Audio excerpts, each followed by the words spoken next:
writers, you're listening to the Kobo Writing Life podcast, where we bring you insights and inspiration for growing your self-publishing business. I'm your host, Stephanie McGrath, and the Publisher Operations Specialist here at Kobo Writing Life. And I'm Tara Kremen, the Senior Manager of Author Experience. In this week's episode of the Kobo Writing Life podcast, we're talking to Toronto musician and author Eamon McGrath. I say Eamon McGrath because I'm Irish, but he's Eamon McGrath as a Canadian.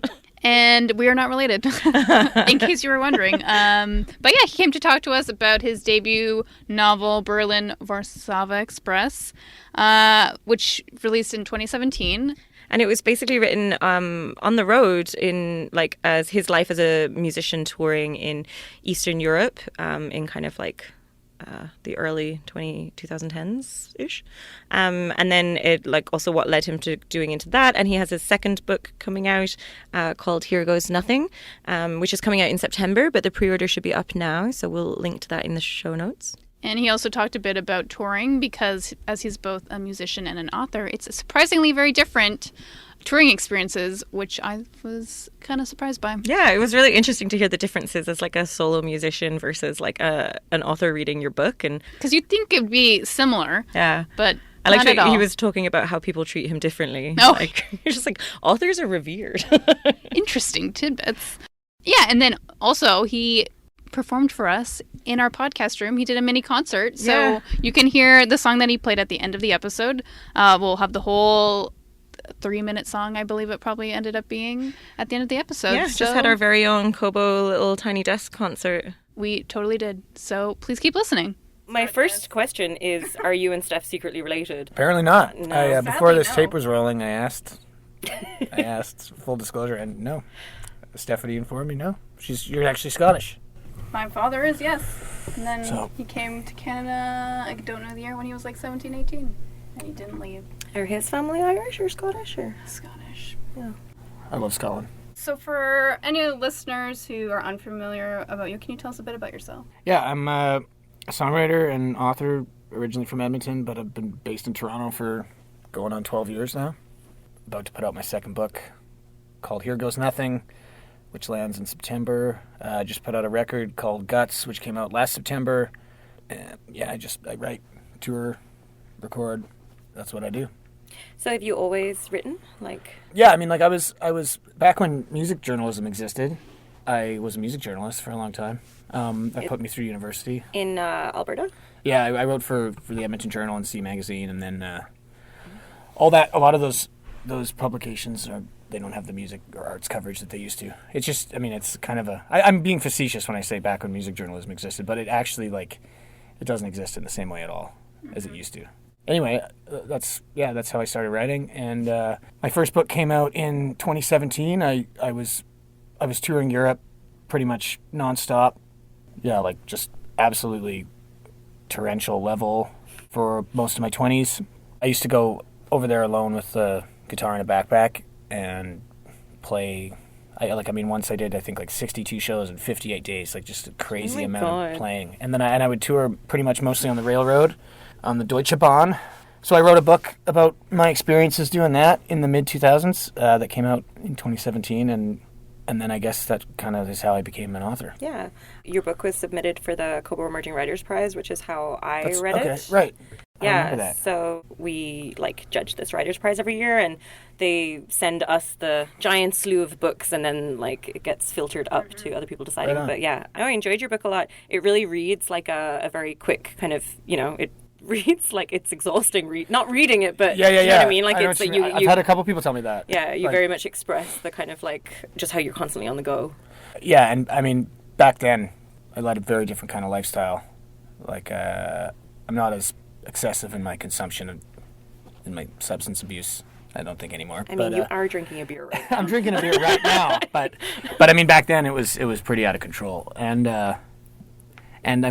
obviously when you're younger you can do it, but all that stuff, that aspect of my life that I've kind of closed a bit of a chapter on, and then also looking back on it, and remembering how exhausted I was from all the playing I was doing and the way I was treating my body was pretty bad. And then also it's exhausting to look back on that era of time, because it just seemed like so much more of an optimistic time. Mm-hmm. Europe was a happy place. At least for me it was, I mean, obviously there's marginalized people everywhere, but I remember the attitude over there just being so much different, and it was like an uplifting sense of hope, and in the States it was like that. And so anyway, my point is that it's exhausting kind of looking back on that and being like, holy shit, that was such a different era. Like, it feels really dated now. Do you reread the book?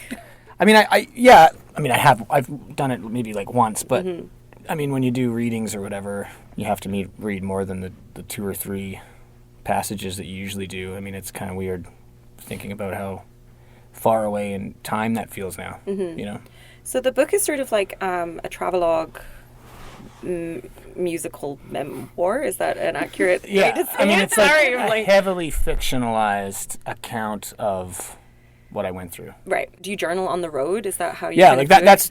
That's actually how the book was written. Was by hand. I mean, I wrote it essentially like through trying to find something to do with my time, sitting on the train for 6 hours a day. And then I went back home one day and looked through like I'm not really exaggerating when I say this, but like volumes of handwritten scribbles and shit, and typed everything out, and then kind of like realized in hindsight that I had the makings of a narrative. So what was different about writing that? I guess it's more of a kind of journal process than writing songs. Like, had you always kind of journaled versus songwriting, or which? I realized like after I saw the book like in my hand, and I had kind of come point A to point B, that the two things are really in some ways the same. Like, they're totally identical in some ways, and then in other ways they're just not at all. The type of editing you do, for example. So like you can string together some absolutely preposterous metaphors in a song if you sing it a certain way. Like, you know what I'm trying to say? Yeah, there's more of a kind of creative license to be. You have the flexibility to make anything sound cool or plausible. Exactly. Or something. Like, you can say, you can say things in a song that, like, I remember that the biggest thing that stuck out for me when I was writing that book was, like, I sent, like, when I got the first edit back or whatever, and then I think I said something like, I described something as being like a rabid falcon, which in hindsight is the stupidest thing you could ever say.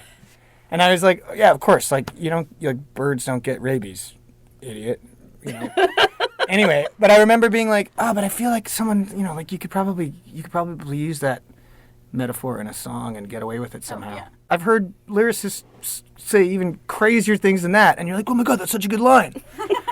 But, like, there's no way in a book that you'd ever get away with it. Yeah. So that kind of stuff, it really stands out to you. Yeah, I always really enjoy songs that, like, are really upbeat, but when you actually look at the lyrics, they're terribly depressing. Oh, yeah. But it's like a... 100%. Yeah. Or like the Smiths, Morrissey, for example. It's like people, like, he's been someone that's been in kind of high regard for his lyrics. His lyrics are awful. He's awful. He's awful. He's an awful person. He's awful. I don't know enough, guys. You have to educate me. I don't want to alienate any Morrissey fans. No, I mean, Johnny Morris, the Smiths. I mean, come on. He's what makes the Smiths cool. You don't know the Smiths? I know them. I don't know enough. The theme tune to Charmed. Listen. Hey, there you go. That's true. I got that now. The theme to Charmed. That's my basis of it. Okay, fine. Yeah. So then I guess my question is, do you find it extremely difficult to move between songwriting and writing like a novel? Well, I mean, that's the thing. Like, not really, because the way that I kind of write books that I've found out as I've written them, because it was a really exploratory experience. Like, I honestly had no idea that I would ever be a published author, and I just kind of woke up one day and was one, Cool. I write in really, like, I write in vignettes, And so, I kind of realized when the book came out that I was like, oh, this book is really just like a long collection of all these little vignettes that I had collected. And so that's really not that different than songs, you know what I mean? Yeah.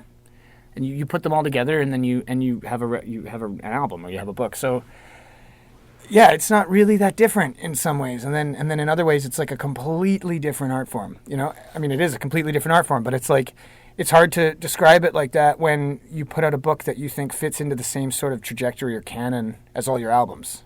Like, for me, it's like, there wouldn't need to be any separation between a discography and a bibliography or whatever. It's like you could just have a list of releases. For me, it makes sense to think of them all together.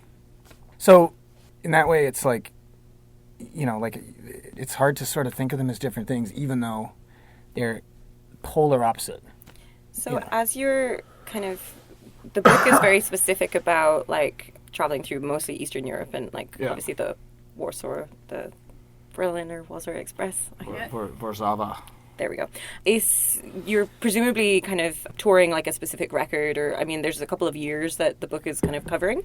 Yeah. So like you're saying about it being, a series of vignettes in one form, is there like an album that you think corresponds best with the book, or is it kind of... Well, it was like a series of them. It was like I put out a record called 13 Songs of Whiskey and Light, Peacemaker, Young Canadians, and then Exile. So there was those 4 records where there's most of the stories are taken from, was the touring around those records. But probably like the craziest that the touring got was for the Exile album. Okay. Which ironically was a record that I did with a full band, and then I would do all the touring for it with an acoustic guitar because I couldn't afford anything else. So yeah, in some ways, like the companion is probably that album. Okay. Yeah.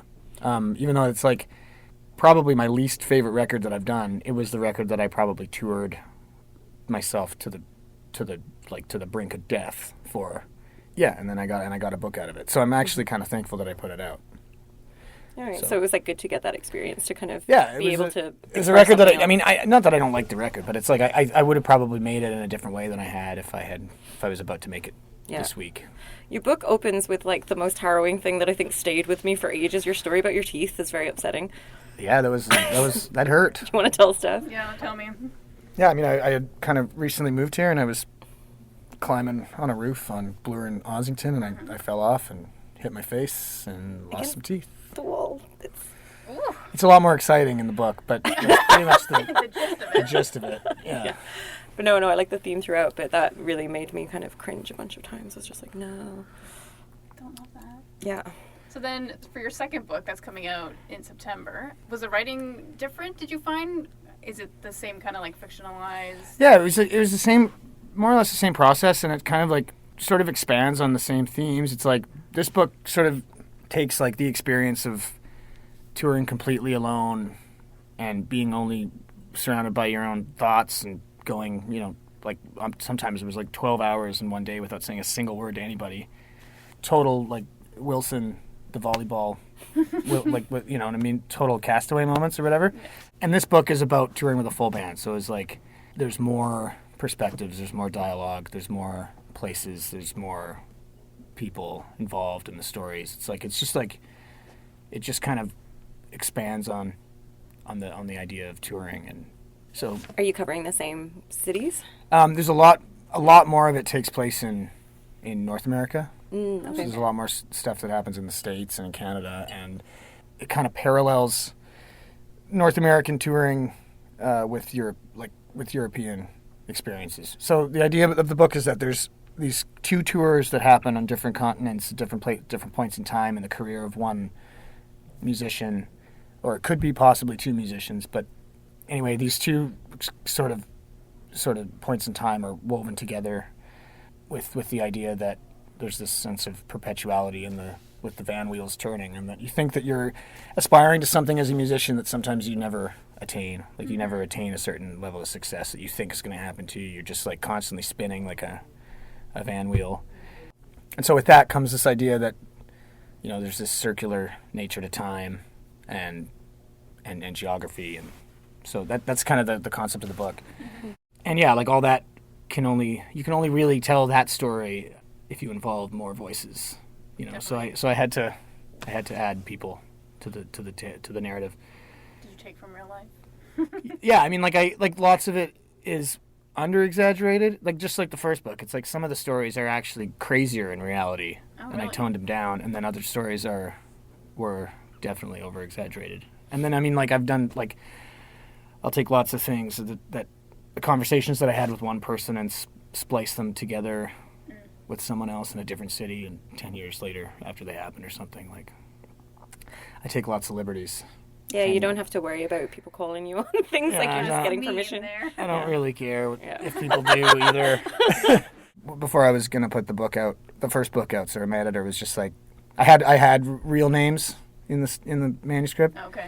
And he was just like, look, man, save yourself the trouble. He was like, just invent characters. And I was like, okay. And then that was probably the best advice I ever had, because now I can do whatever I want. Yeah. So I can say whatever I want about anybody, and I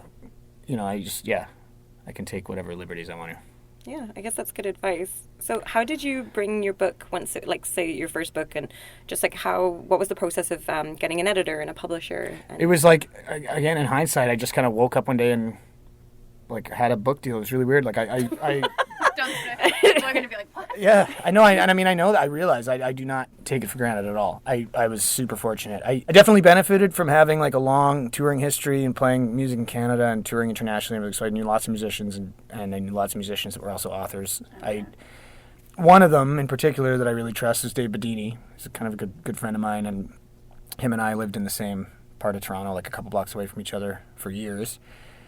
And I just sent it to him. And I was like, I honestly didn't expect anything. Like, I was expecting to have like a chapbook at the merch table, which I'm not trying to say in a pejorative way at all. Like, it's like I was excited. I was stoked to have a chapbook at the merch table. Like, that's what I thought was going to happen.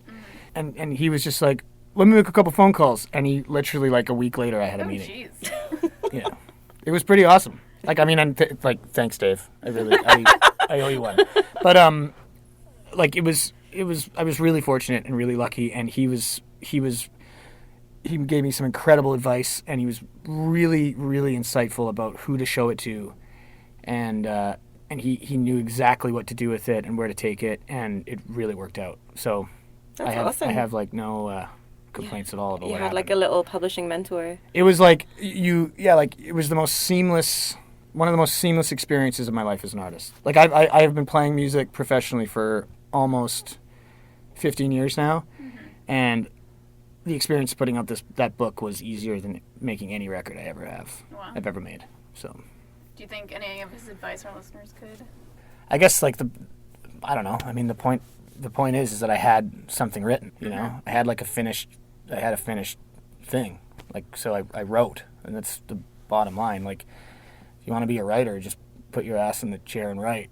I mean, that's what makes you a writer. That's just what I did. I mean, it was like I literally just did it without any inkling or vision of grandeur or whatever, and I mean that in like abject honesty. Like I honestly thought that I was just doing it for shits and giggles, and that's really the best thing you can do.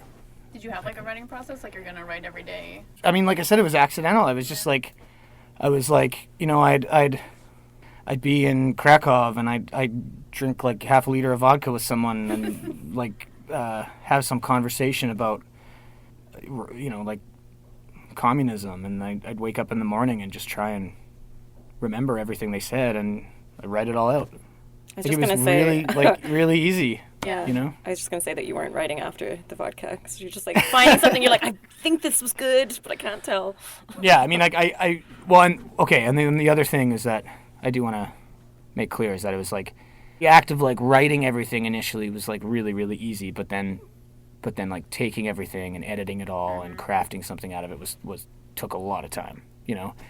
But that to me is like where the actual craft comes in, because it's really easy to go out and have a crazy experience and write about it in your book, in the notebook that you got or whatever. Yeah. But the difficult thing is actually making something concise out of it. But I mean, I did all that like years later, Like I typed everything out, and then like just as it was, like totally played it where it lied, and then it was a matter of like making it legible and making sure that there was a narrative and a trajectory, and I took a lot of things out. I was pretty Stalinistic about what had to leave the manuscript, like just ripping up pages at a time and all that stuff. Yeah. So you were very involved in the editing process then. Yeah, and well, that's the other thing. I was like I could not have been luckier. Like, it really, honestly, like ECW was so cool about everything. Like, I had a lot of input in my cover. There was a couple things where there was like some Hill to Die On editing stuff, but mostly like it was like I really did like take their word for everything. It was really easy. Mm-hmm. Yeah. So you're, primarily a musician. So has this book opened different audiences to you? Like, do you sell it at your merch table? 100%. It changed everything for me. Yeah. Like I went from being like almost overnight this like sloppy renegade, wasted punk rocker to like people giving a shit what I had to say about things. Whoa. It happened overnight. Really? Really? It was awesome. I mean, it really did. It changed everything, you know, and it still has that effect. Like people don't. The minute you do something like that requires that much effort and focus, people take everything you do seriously. So yeah, it changed everything for me. Yeah, I do think we try and tell our authors that you know, if they can be a bit disheartened about like a book not doing well, or you know, just simply finishing it, like you're doing something That's that nearly everyone wants to do but doesn't do. Like. Anybody can anybody can record and put out a record nowadays. You know, you have a pressing plant in your pocket. Yeah. You know, and also like making a record in some ways requires like very little musical ability. And I don't mean that in a bad way also. Like, again, I'm not speaking pejoratively. I think it's awesome that like, anybody can go and make music. It's amazing. But recording software is like the equivalent of, like, the Model T of music making, you know? Whereas, like, in the 70s, you needed to have a producer, an engineer, an assistant engineer, a tape op, you know, like, 5 musicians. Like, you needed a staff of 12 to make a record, right? Mm-hmm. And nowadays, you can do it for... Like you do it on your laptop on the bus. I mean, for real. Different bus. Yeah. Which is great, but like I mean, a book still requires a lot of discipline. Yeah, you know? And I mean, indie publishing, I always sort of compare it to, you know, it has the same ethos as a kind of like a DIY thing where people are doing it all themselves. Yeah. It's kind of the same thing in a sense, but harder to have a finished book than, I assume, like a finished song. 100%. Having done neither. Well, but I mean, that's again, like that's why there's such like radically different art forms, because I mean, you could hypothetically spend longer on one song than you do on an entire book. Like you could be writing the same song for 12 years, but it still doesn't change the fact that it's only 2.5 minutes long. Right? But like, I mean, you like, I'm sure some people do it, but you cannot like write and edit and like typeset an entire book in an afternoon. I mean, I'm sure that it happens. Someone's going to be like, actually. But I'm sure that it happens all the time. But I mean, you know, it's going to get better the longer you spend on it. Like the more eyes that are like, when I say, I'm talking about a book maybe that's not like riddled with typos. You know what I mean? Yeah. So it really is, like, objectively speaking, from my opinion, it does require a different kind of focus. Yeah, I mean, you're probably unlikely to be writing your 10,000 word plus in a day. I mean, it could be possible. I mean, what's nano is 1666 in a day, and I thought that was just exhausting. well, okay, here's a good way of putting it. Like I remember when I was writing that book, the first book, I was like, every time I make a single change, I have to start from the beginning and read to where I... Oh, to get the flow? Yeah, to understand like the context. Like, if I made like a big edit in this book, like to the narrative or whatever, I have to start from the beginning and see what happens. And I can listen to a mix of a song while I'm doing the dishes. You know what I mean? Yeah. Like, it's a different mentality. Yeah. And that was the biggest thing that struck me, you know? So you kind of like, as being like a solo musician for such a long time, you're obviously not... you're accustomed to being the face of your music. Was it any different, like being the kind of, writing about yourself under your own name? Like you're kind of putting yourself out there. I don't know, it's a different type of vulnerability. Like, was that difficult or was that still? Yeah, it was, in the sense of like, say, doing like a book tour versus like, touring a record or whatever. The rhythm was so different. The whole vibe is different. The way that writers are treated is different. What writers expect out of a festival or what an audience is different. The whole thing is so different. So I had to like learn from scratch how to like read a book, Like read, when I say read, I mean like read in front of an audience. It's like a performative reading. There was an intense amount of vulnerability in that. Is it more intimidating than like just getting up and performing a song? For me it was, because it's like you get to the point after show 220 when you're promoting a record that it's like it doesn't even feel artistic anymore. You're just selling a record. Like everybody knows the songs. You sound check at 6:00. Like there's this like Groundhog Day, like perpetuality involved, which is what my next book's about. Like it's just like the cyclical madness of touring. Yeah. The day in, day out, like everything's always the same. And like, yeah, I mean, I was like, I was doing these tours where I was like suddenly an author and I had to get up in front of people, and I felt like I sucked. Like it was really. You just like had your guitar as a backup. Yeah, sure, or whatever. Or like, or I'd be like, oh my god, like I have to like read in front of and then I just kind of had to learn. I got better. What do you think was the most surprising thing that you learned about being on book tour rather than? Well, Joel Thomas Hines, I did a tour with him in Newfoundland. I was on the last March Hare, and it was like by like the second or third show or something. He kind of took me aside and he was like, "Look, man, like chill the fuck out." He was like, the thing you got to remember when you're reading in front of people is the faster you read, the slower it feels for the audience. He was like, you gotta relax. Oh. And I was like, holy shit, you're right. So I took his advice. Yeah. I mean, and now it's like, take your time, let the words breathe in the room, let people like absorb them and like reflect on them, and whereas again, like that's why it's very different from playing music in front of people, because when you're playing, loud punk rock with a full band for 10 years, like your mindset is just like, get it out.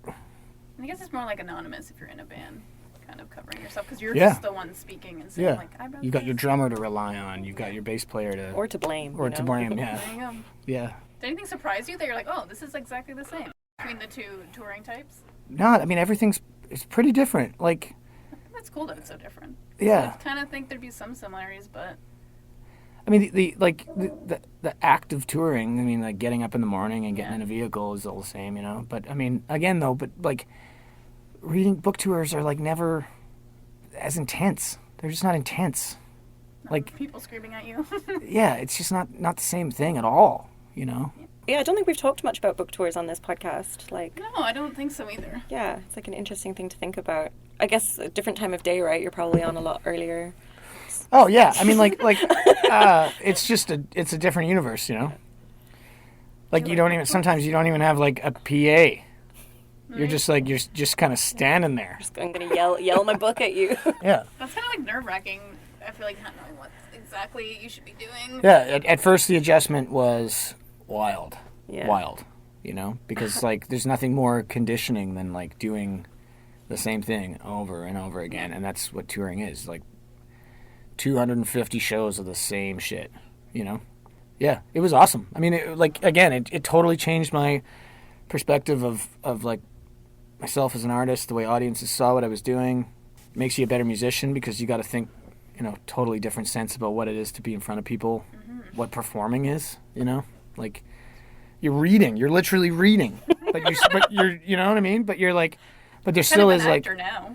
Yeah, there's exactly. It's 100%. It's like there's still, you have to convey this like performative feeling in like literally reading to people, like probably the most boring thing you could do, and you have to somehow make it engaging and exciting. Yeah. Well, you don't have an audiobook for this. Is that something that your publishers considered? Yeah, I never made one. I think I might have tried once, but I can't remember. It was all very hazy. Yeah. It was a very hazy period. I mean, you still can. You can publish it through yourself. us, your audiobook. I would love that. Yeah. I don't know why I never have, but I... Yeah, you should. We're kind of like, because Kobo moved into audiobooks in 2017. And then last September, we created the capabilities to allow indie authors to upload their audiobooks directly. Cool. So it's been really interesting because it's just like, a totally different audience that we're finding to digital books. Right. And it's just a different medium, and I don't know. A lot of people do it themselves. Like, they'll block out a corner of the room and do it themselves. I was just finding a list of audiobooks for writers to put on our website, actually, and I was going through them, and I was pleasantly surprised at the amount that we had, like, that were just self-produced, and how to produce an audiobook and things like that. Yeah. Well, I mean, you should ask your publisher. Exactly. Maybe they own your audiobook, but... I mean, it'd be great. I should actually ask them.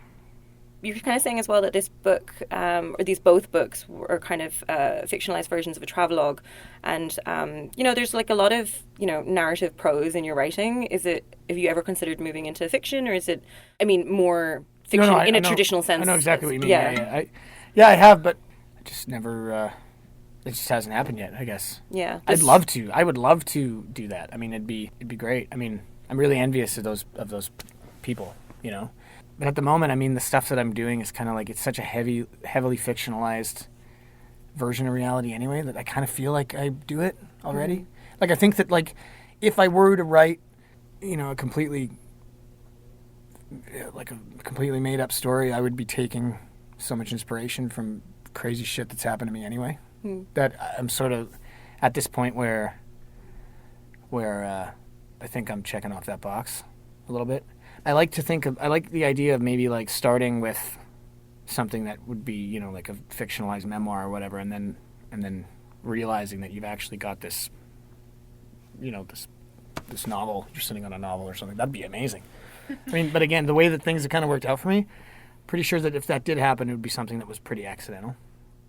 So, like, I know, it's just like you've made it sound so easy that just one day you'll be just like, oh, I just have like a novel that's of something completely different. I mean, I remember very little about the recording sessions that I've been through, you know, and not because, like, I mean, I haven't had a drink before a show in 3 years. Like, I'm like actually a really pretty disciplined musician when it comes down to it. But I mean, it's a blur. I kind of just like wake up one day and have a record. And I think that that's sort of a good way of working, because you don't get too attached to things. I think people start to like obsess over the nuances of albums, for example, in music that no one even notices. And I'd rather be just like a conduit or a lightning rod for something and just sort of see what happens. So I try to treat writing in a similar way. Like, I think that if you're just kind of open to weirdness, you'll have good books, because the stories will be so crazy. And yeah, every day of my life is like a new crazy story, you know. Has the book influenced your songwriting at all? Like, well, yeah, I mean, in like a lot of like that, like we were talking about metaphors you can and can't use, and I mean, totally. Like, I look at lyrics that I wrote before the book came out, and I'm just like, what was I on? Because like oxymorons and things that aren't, not in like a poetic way, but like just shit that doesn't add up. So now I'm way more attentive to that kind of writing, and I think it's made my lyrics way better. And I think, like, you know, if I'm gonna write like a 3-chord pop song, I have a better idea of like when you've overworked something, and when you've over edited something, and when something's just good enough to give it to the world or whatever. I'm a lot less precious, I think. Yeah. Even though I wasn't precious before, I'm even less so now. But you're still putting music out and touring, so. Yeah, and I mean, you know, like, I've got a pretty good system where it's like I put out a record, I put out a book, I put out a record, put out a book, and that's your schedule. That'll pretty be much, it. Yeah. Instead of 12 books a year, I like this one instead. Yeah, it's a good way to go, and it keeps you on the road. So. Yeah. And then our favorite question: what have you been loving lately? It could be a book or a TV show or an album. Season 10 of Curb Your Enthusiasm is pretty great. It's very good. It is great. What else? Like Curb is so good. Yeah, I mean, that's like the reason why Sundays are worth waking up for. All right. Waking up for it's at 10:30. Yeah, it's true. I don't know. You've got John Oliver afterwards. John Oliver, great The evening. Outsiders on at 8. No, I'm just kidding. No, I watch, like, I actually don't watch much. I don't watch like any TV except for that. But I don't know. I was asked by my German label this morning to go through my record collection and pick out like five of my favorite records for this German website. That was pretty awesome. I forgot how much I loved first Constantine's album. You know, like, I've kind of taken it for granted because people always put it on at parties, and I've gotten to the point in my life where, like, I've listened to that band so much that I kind of ignored it. But I was like, fuck, this record is amazing. What were the other 4? Fela Kuti, Zombie, that album. That's not even my favorite Fela Kuti record, but it's the first one I ever heard, so that's kind of one. And then like the introduction to kind of. Oh man, that's like that's exactly. That's like the gateway to Fela. My music education right now. Mm-hmm. And then let it be by the Replacements, and then listen to a similar kind of thing. Like, I prefer Tim, but I don't own it on vinyl, so which is crazy. I own it, like, it's my copy's still in Edmonton, but I don't own a copy in Toronto. Grievous Angel by Grant Parsons. Yeah, I mean, just I kind of rediscover things all the time. I try to re-explore and study stuff. Because, yeah, I mean, I don't know. I don't listen to a ton of new music. I like Boy Genius a lot. Lucy Dacus is awesome. Phoebe Bridgers is great. I like Calvin Love is amazing.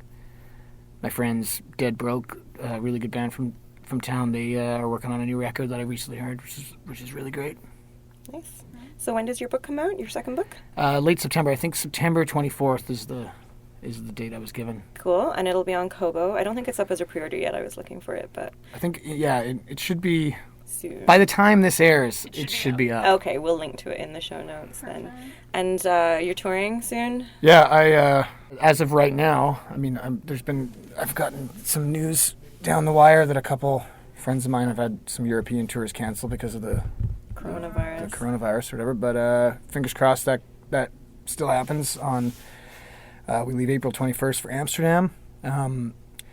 We do, like over 4 weeks of shows in Germany, Austria, Switzerland, the Netherlands, and Spain. And then got some stuff in the works for the fall. There'll be a bunch of tour dates around the release of this book, but nothing as of now is confirmed. But that's going to change. So. And then where can listeners find you online if they're interested and they want to see you? I mean, like I'm on all the usual streaming services, Spotify and all that, whatever. And then you can order Berlin Warsaw Express from ECW directly or read it on Kobo. All right. Yeah. Perfect.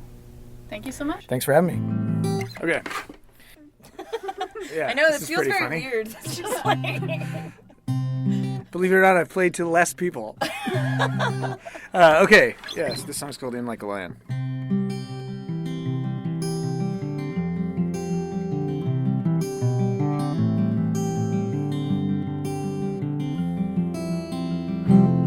When you grind against the grain, no fortune means no pain. Solutions always spiral down the drain. In your old king's court tonight, waiting for the daylight, waking up intoxicated in and out of street lights. My lady is hiding, still inside the glass. That's how I count all the time that's passed. Wait with me for the morning, underneath the curtains, underneath the curtains in the night. The last time I was in Windsor, I talked to Detroit by the river, a country at my back and at my feet. As it all raged inside me, well, I thought you'd remind me, but all I got was the dark of Roulette Street. And my lady is hiding, still inside the glass. That's how I count all the time that's passed. Wait with me for the morning, underneath the curtains, underneath the curtains in the night.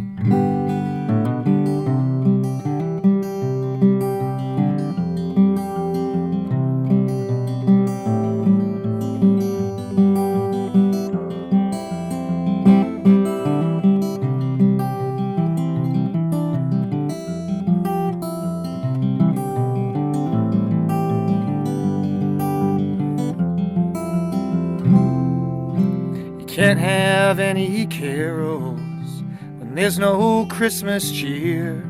I fought it all off for another year.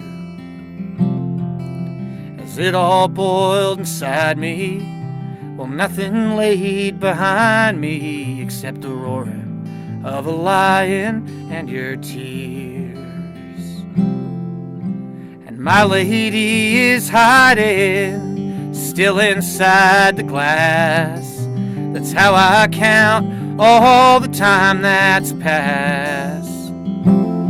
Wait with me for the morning, underneath the curtains, underneath the curtains, underneath the curtains in the night.